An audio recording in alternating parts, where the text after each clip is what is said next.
한국어에서 관용 표현은 단순한 문법과 단어의 조합을 넘어섭니다. 이는 한국어를 보다 자연스럽고 풍부하게 만들어주는 중요한 요소로 한국인의 고유한 사고방식, 문화, 그리고 역사적 배경을 반영하고 있습니다.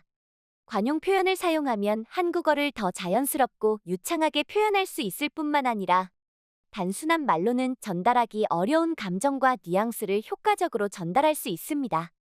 또한 관용 표현은 특정한 상황에 국한되지 않고 다양한 맥락에서 활용 가능해 언어를 더욱 실용적으로 만들어줍니다. 특히 관용 표현은 한국어 능력 시험 토픽 같은 평가에서도 자주 다뤄질 만큼 중요하기 때문에 학습자들에게 필수적인 언어 요소로 자리 잡고 있습니다.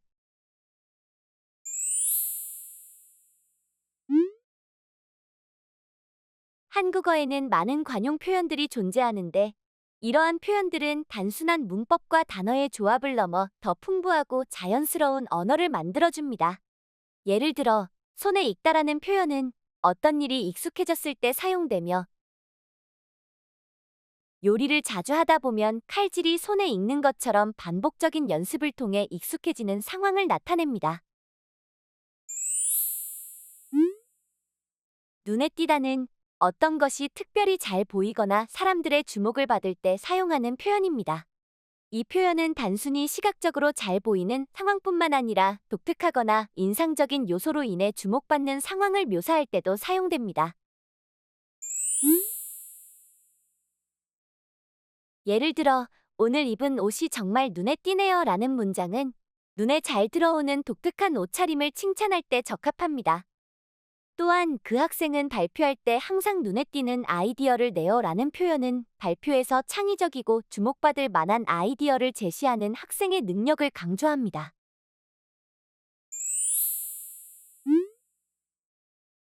마음이 놓이다는 걱정이 사라지고 안심하게 되는 상황을 표현하는 말입니다. 이 표현은 불안이나 걱정이 해소되어 안정된 상태를 느낄 때 사용됩니다. 예를 들어, 시험이 끝나고 나니 마음이 놓였어요 라는 문장은 시험이 끝난 후 긴장이 풀리며 안심하는 마음 상태를 묘사합니다. 또한 친구가 무사히 집에 도착했다는 소식을 듣고 마음이 놓였어요 라는 표현은 친구의 안전을 확인하고 나서 느끼는 안도감을 나타냅니다.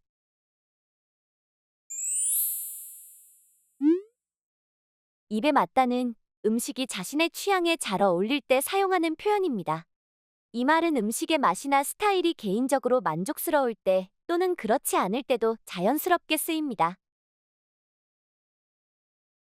예를 들어, 이 김치찌개는 제 입에 딱 맞아요 라는 문장은 김치찌개의 맛이 개인의 입맛에 완벽히 어울린다는 칭찬의 의미를 담고 있습니다. 반면에 외국에서 먹은 음식이 내 입에는 잘 맞지 않았어요 라는 표현은 외국 음식이 자신의 취향과 다소 어긋났다는 점을 설명합니다.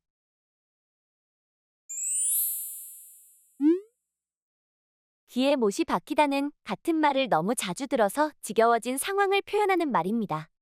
이 표현은 반복적으로 듣는 말이 마치 귀에 못이 박힌 것처럼 강렬하고 거슬린다는 느낌을 비유적으로 나타냅니다. 예를 들어, 엄마가 공부하라는 말을 귀에 못이 박히게 하셨어요 라는 문장은 부모님의 잦은 잔소리로 인해 지겨움을 느끼는 상황을 묘사합니다. 또 그 얘기는 너무 많이 들어서 귀에 못이 박힐 정도예요 라는 표현은 특정 이야기를 반복적으로 들으면서 느끼는 질림과 피로감을 보여줍니다.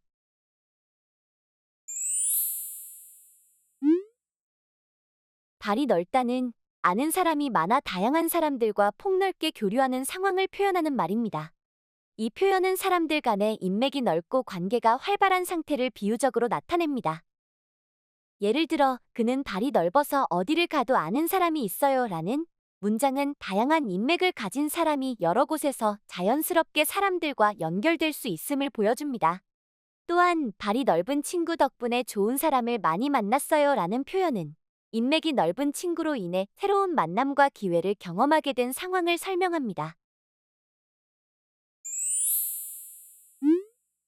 바람을 맞다는 약속한 사람이 나오지 않아 혼자 기다리는 상황을 표현하는 말입니다.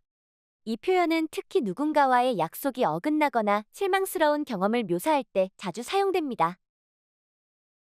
예를 들어, 친구와 만나기로 했는데 바람을 맞았어요 라는 문장은 친구가 약속을 지키지 않아 기다리게 된 상황을 설명합니다. 또, 첫 데이트에서 바람을 맞으면 정말 기분이 나빠요 라는 표현은 중요한 약속이 어긋나면서 느끼는 실망감과 서운함을 강조합니다. 기가 막히다는 놀랍거나 황당한 상황을 표현할 때 사용하는 말로 긍정적이든 부정적이든 강렬한 감정을 담을 수 있는 다목적 표현입니다. 이 말은 예상치 못한 상황에서 감탄이나 어이없음을 생생하게 전달합니다. 예를 들어, 이 음식은 정말 기가 막히게 맛있어요 라는 문장은 음식의 맛이 너무 뛰어나 감탄을 자아내는 긍정적인 상황을 묘사합니다. 반면, 친구가 거짓말을 해서 기가 막혔어요 라는 표현은 황당함과 실망감을 나타내며 부정적인 감정을 강조합니다.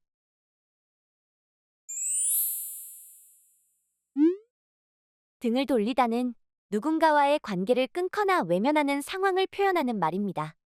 이 표현은 특히 가까운 관계에서 신뢰나 유대가 깨졌을 때 느껴지는 감정과 상황을 묘사할 때 사용됩니다.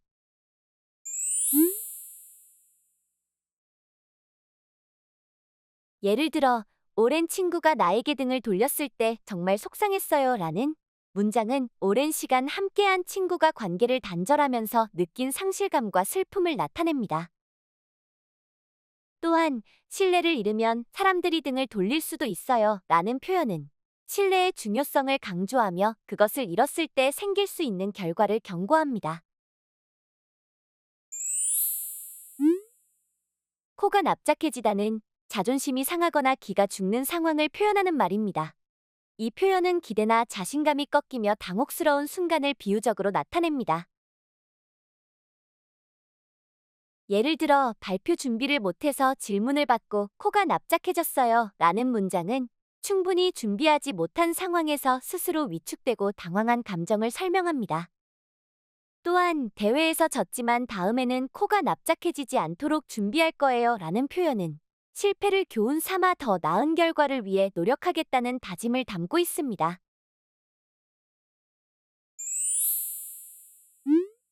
배가 아프다는 다른 사람의 성공이나 행복이 부러워 질투심을 느끼는 상황을 표현하는 말입니다.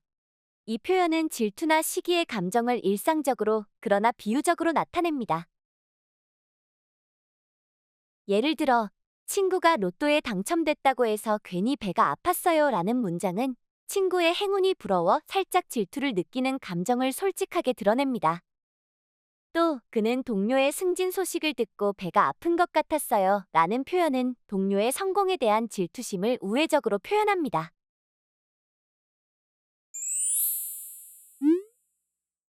손발이 맞다는 함께 일하거나 행동할 때 호흡이 잘 맞고 협력이 원활한 상황을 표현하는 말입니다. 이 표현은 사람들 간의 팀워크와 조화를 비유적으로 나타냅니다. 예를 들어, 우리는 오랫동안 함께 일해서 손발이 잘 맞아요 라는 문장은 오랜 시간 함께 일하며 쌓인 호흡과 협력의 조화를 강조합니다. 또한, 팀원들과 손발이 맞아야 일이 빨리 끝나요 라는 표현은 팀원 간의 협력이 성공적인 업무 수행에 중요한 역할을 한다는 것을 설명합니다.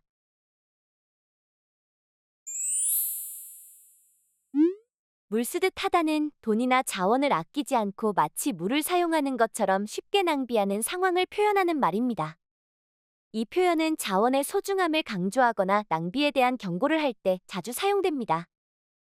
예를 들어, 그는 쇼핑할 때 돈을 물 쓰듯 해요 라는 문장은 쇼핑을 하면서 돈을 아끼지 않고 마구 사용하는 모습을 비유적으로 묘사합니다. 또한, 에너지를 물 쓰듯 하면 환경에 안 좋아요 라는 표현은 자원을 낭비하는 행동이 환경에 미치는 부정적인 영향을 경고합니다. 간이 크다는 겁이 없고 대담한 행동을 하는 사람을 비유적으로 표현하는 말입니다. 이 표현은 위험하거나 과감한 행동을 서슴없이 하는 사람의 대담함을 강조할 때 사용됩니다. 예를 들어, 그렇게 위험한 일을 하다니 정말 간이 큰 사람 같아요 라는 문장은 위험한 상황에서도 과감하게 행동하는 사람의 대담함에 감탄하거나 놀라움을 표현합니다. 또, 처음 본 사람에게 그렇게 말하다니 간이 크네요 라는 표현은 낯선 상황에서도 거리낌 없이 행동하는 태도를 비유적으로 묘사합니다. 찬물을 끼얹다는 잘 진행되던 분위기나 상황을 망치거나 갑자기 냉랭하게 만드는 행동을 표현하는 말입니다.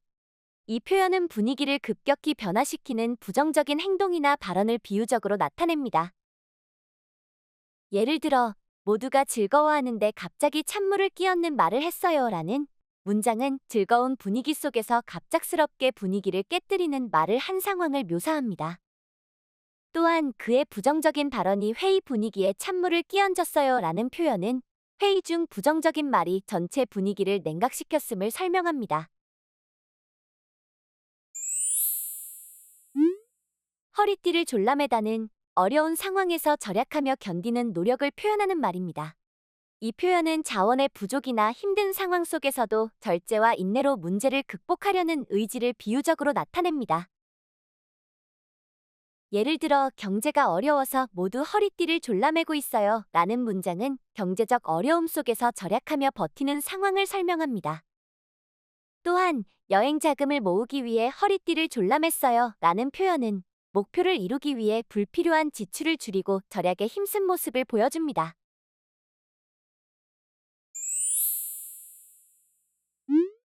발등에 불이 떨어지다는 갑작스럽게 급한 일이 생겨 서둘러야 하는 상황을 표현하는 말입니다. 이 표현은 예상치 못한 마감이나 시급한 문제가 발생했을 때 느끼는 긴박함을 비유적으로 나타냅니다. 예를 들어, 마감일이 다가오니 발등에 불이 떨어졌어요 라는 문장은 마감 기한이 가까워지면서 서둘러 일을 처리해야 하는 긴박한 상황을 설명합니다. 또, 시험 준비를 미루다가 발등에 불이 떨어졌어요 라는 표현은 미뤄둔 공부로 인해 시험이 임박한 시점에서 느끼는 다급함을 묘사합니다.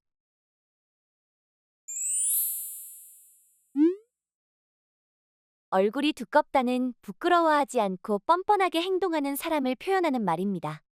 이 표현은 잘못이나 실수에도 개의치 않고 당당하게 행동하는 태도를 비유적으로 나타냅니다.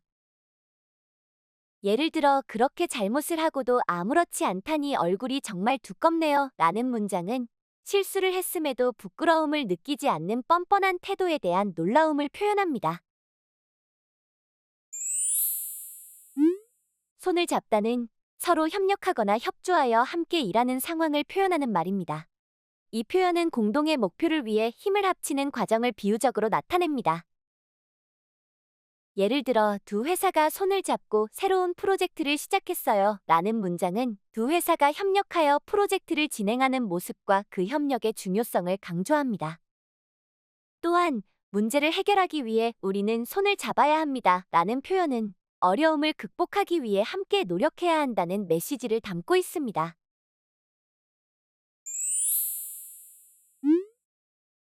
눈살을 찌푸리다는 불만이나 불쾌함을 느낄 때 짓는 얼굴 표정을 표현하는 말입니다. 이 표현은 타인의 행동이나 상황에 대해 부정적인 감정을 직접적으로 드러내는 모습을 묘사합니다. 예를 들어, 무례한 행동에 사람들이 눈살을 찌푸렸어요 라는 문장은 누군가의 부적절한 행동이 주변 사람들에게 불쾌감을 주었다는 상황을 설명합니다. 또한 공공장소에서 소란을 피우면 다른 사람이 눈살을 찌푸릴 수 있어요 라는 표현은 공공장소에서의 부적절한 행동이 타인에게 불편함을 줄 수 있음을 경고합니다. 이와 같이 관용 표현은 단순히 언어적인 표현을 넘어 한국인의 문화와 사고방식을 이해하고 그들의 감정을 표현할 수 있는 중요한 도구로 자리 잡고 있습니다. 이러한 표현을 배우고 활용하는 것은 한국어 실력을 향상시키는 데 큰 도움이 될 뿐 아니라 한국 사회와 더욱 깊이 연결될 수 있는 소중한 기회를 제공합니다. 관용 표현을 통해 한국어를 배우는 사람들은 단순히 언어를 사용하는 것을 넘어 그 속에 담긴 문화와 감정까지 이해하며 더욱 풍부한 소통을 경험할 수 있습니다.